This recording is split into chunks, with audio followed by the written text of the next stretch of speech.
Hi, I'm TR, and this is my mid-century ranch home renovation project.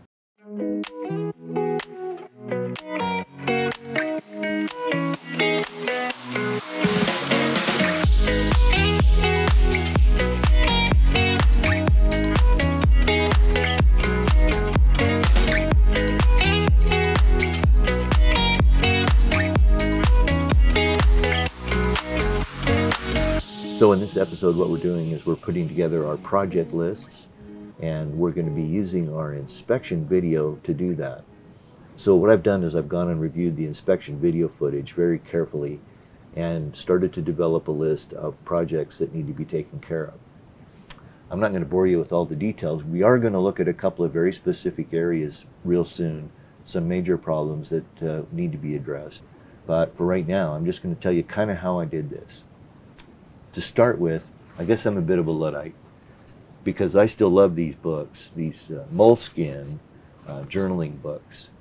These are awesome for keeping track of a project like this, and I highly recommend that you do that because although eventually everything that goes in this book will probably end up in the computer in one form or another, this is the best process I found. This is how I've worked for years. And I guess it's just my brain works better when I start on paper, and then I can go back and cherry pick off the projects off of paper and get them organized on the computer a lot faster. It's the way I work. You can work any way you want. But the crux of it is we've got to get a list of all the projects we need to take care of. And as I mentioned, I did that by going through the video. And the way I organize things in this book is that I'll have a page for landscaping. And then this page is for the exterior of the house. The electrical, we're going to be talking about the electrical in its own episode. And then plumbing, again, that'll be in its own episode, although I don't expect to change much plumbing. Etc. HVAC, the garage, the kitchen, the living room, bedrooms, etc., etc. Each one gets its own page, which, by the way, reminds me. So don't forget to like, subscribe, share this with your friends, make your questions or comments below. If you think I missed something, let me know. There's many, many ways to do these things, and so there's a lot of internet experts out there, but I'm absolutely open to your ideas. So appreciate your comments below. Your support of my Amazon store is amazing, and I do greatly appreciate that. There is a link to my Amazon store in the description below. So the way I like to look at this is very methodical, and it's basically been the way I've done project planning for a long time.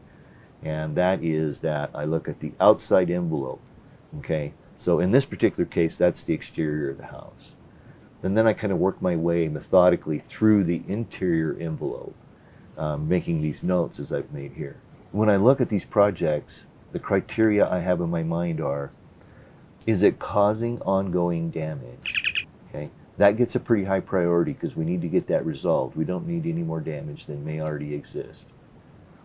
Are there safety issues? In other words, are there code violations that are serious and need to be resolved? And in the case of this house, there are several. We're going to talk about a few of those in a minute. And then third, is sort of the, wouldn't it be nice? Wouldn't it be nice if instead of this, we had this? And those projects will go on this as well. So over here on the workstation, I'm going to show you a couple of very specific problems and kind of how I documented them and my thought process as to what we're going to do to fix it. The first one is in here. Actually, the driveway, although it's stamped concrete, is in pretty decent shape. There's some spalling, and that is just where the concrete starts to break up. It's probably caused by salt. I suspect that this driveway, because of the way it is and this climate, that it probably gets iced up and gets pretty slick. So you can see in this shot that the water's been accumulating in this area and probably for quite a while. It's probably a low spot in the driveway right here, and it's probably settled, compounded by the water that's been standing on here and seeping down. There's a seam right here, you can see. And so that's going to seep in through that seam and soften the soil there a little bit more. So when you pull up in there with a car or something like that, it's just going to mash it down even further.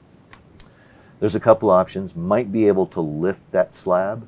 There's methods that you can do where you drill through the slab and then you inject a foam in there that spreads out and lifts the slab up.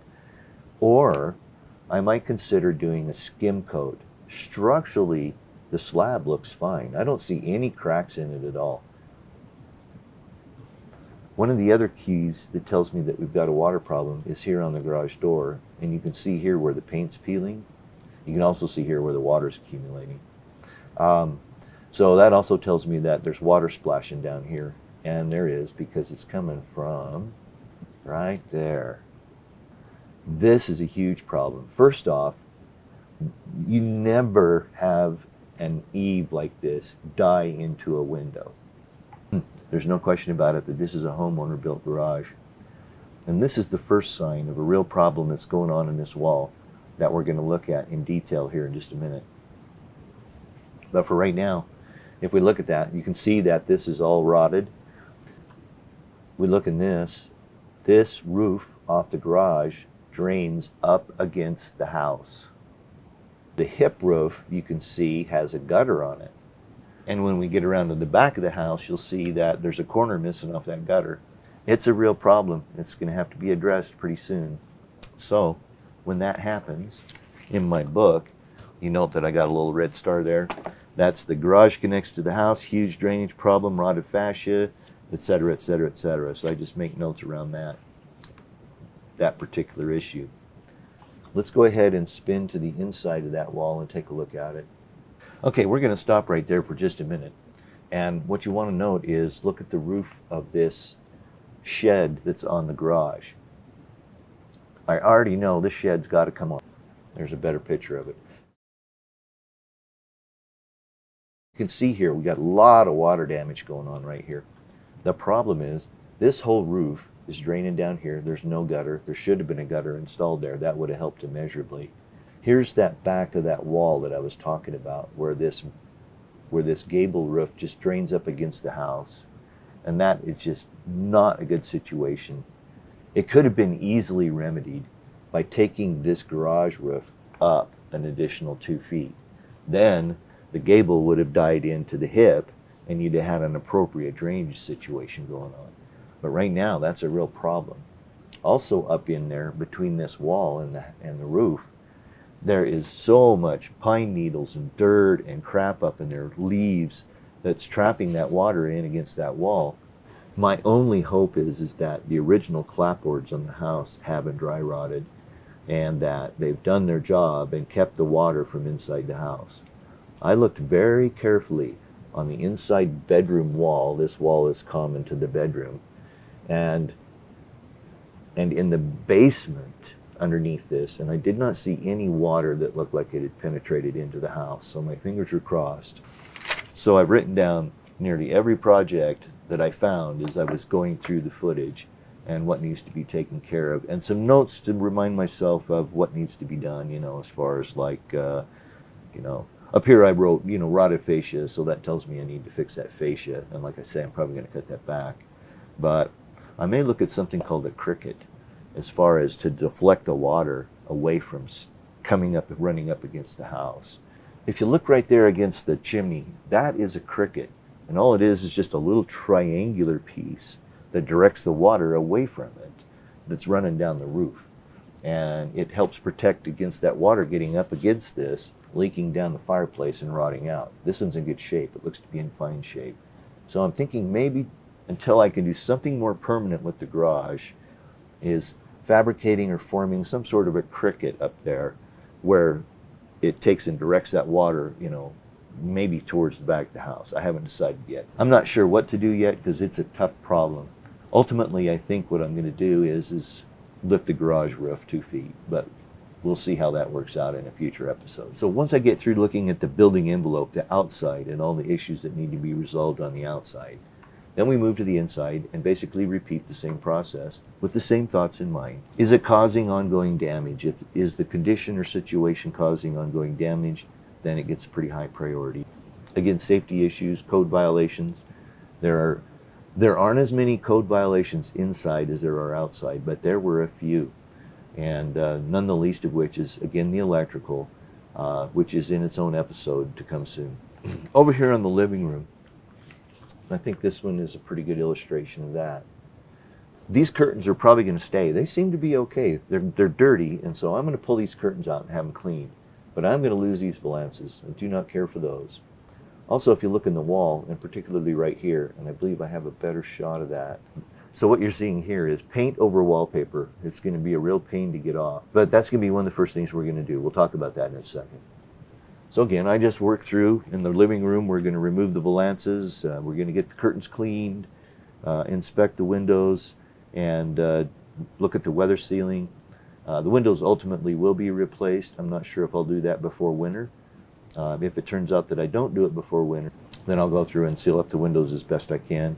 I'm going to replace the weather seal around the doors. The fireplace, that might be a bit of a problem for now. To me, it doesn't look like it's been used for quite a long time. I didn't see any wood piles outside, so I'm thinking that it probably hasn't been used for a few years. The problem with fireplaces is they're just huge heat sinks. You know, all your heat just rushes up the fireplace chimney. And so, until I do something with it, I'll probably block it off with some foam, and that'll keep the heat in the house a little bit better. Ultimately, I might do a fireplace insert, one maybe like a pellet insert, so you're not really having to deal with firewood, but you just have a pellet stove. This house is small enough that I believe a pellet stove could really heat it. Okay, so on the list is remove the wallpaper and paint, prime and paint all the walls. I'm going to replace all the trim, and that's because of lead paint. Now I'm going to get a lead paint test kit and do some testing. But in a house from 1950, there's a slight chance that there may be lead-based paint. I waived the lead-based paint requirement when I closed because I knew I was going to be remediating it if it was in there. So as a homeowner, it's really simple. I'm just going to remove the trim and discard the trim. So that way when I do sell the house in the future, I can certify that I've remediated all the lead paint. So I will be going around and testing for it. But in general, I'll be replacing all the trim, and so that should cover it. We're going to remove the carpet through the hole upstairs. There's hardwood floors, so I'm going to sand and refinish all the floors and go back to the original hardwood. I've already got a couple of really nice area rugs that I think will work well in the house, and so that's what we're going to be looking at for that. Then, lather, rinse, repeat. Dining room, go through the same list. Upstairs bathroom, downstairs bathroom, the utility room, etc., etc. The utility room, you know, I found some things. We need to check the water softener. We need to check fix the floor drain and some concrete. There's a drip leg missing off the gas line. Looks to me like when they replaced the water heater with the gas water heater that it was probably homeowner done. And they didn't have a drip leg in, they just took it off. Probably because they didn't understand what it's for. But what a drip leg is that when you have a gas line that comes down, so there's usually like a 6-inch piece of pipe with a cap on it. And what that does is if there's any moisture that gets into the system, instead of getting into the appliances, it drips into this cap and it sits there and eventually evaporates. But it just keeps raw water from getting into the appliances that are on that gas line. It's missing, so I'm going to have to get that replaced. So I'm going to have the furnace and water heater checked out by some gas professionals. I'm going to demo all the abandoned electrical. You can see all of the old electrical from the old electric water heater had just been left in place, and so I'm going to get rid of all that. The only other thing in the utility room I think I might end up with is called an earthquake valve. And what that is that if there's an earthquake and there's a rupture to one of the gas lines and gas gets into the basement, then it automatically shuts off the gas outside at the meter. I don't believe they're required for natural gas. I know they're required for LP because I had to have one in my house in Shoshone. That was because I had LP appliances in the basement. I'm not sure if that's a requirement for natural gas. We'll be looking into that, and if it is, then we'll be putting in an earthquake valve as a safety feature. I haven't counted up all the projects yet, but there's quite a few, so I'm going to have a lot of content for you as time goes forward. Coming up, we're going to start organizing the projects, so I'm going to take what I've got in the book. Well, to be honest with you, what I'm going to do is I'm going to probably go back and watch my inspection video a couple more times. Not in as much detail this time, but I'll just kind of watch them through with my notes in front of me and see if I've missed any. So, and then I'll start putting the projects into a schedule. You can do that on a spreadsheet, on a piece of graph paper, on any kind of a piece of paper, or on a calendar. And that works pretty well also, is to just either print off a calendar or get some kind of a calendar electronically. Then start putting the projects on, and then start thinking about the priority, which helps drives the sequence, And we're going to do all of that in the next video. So if you found value in this video, I'd appreciate that thumbs up. That's always great to get. Also helps get my video ranked up a little higher. Don't forget to share. If you're not a subscriber, hit that subscribe button. Lots of great content still to come on this renovation. Your support of my Amazon store has been awesome, and I do appreciate everybody who does that. There's a link in the description below. So it won't be long before we're out actually starting to do some projects in the field, but we got a couple videos yet to go here. We're going to do the project planning and then start talking about design. So be sure and hang around for that. But for now, it's time to go. Thanks for watching. I sure do appreciate it. Till we get together the next time, peace.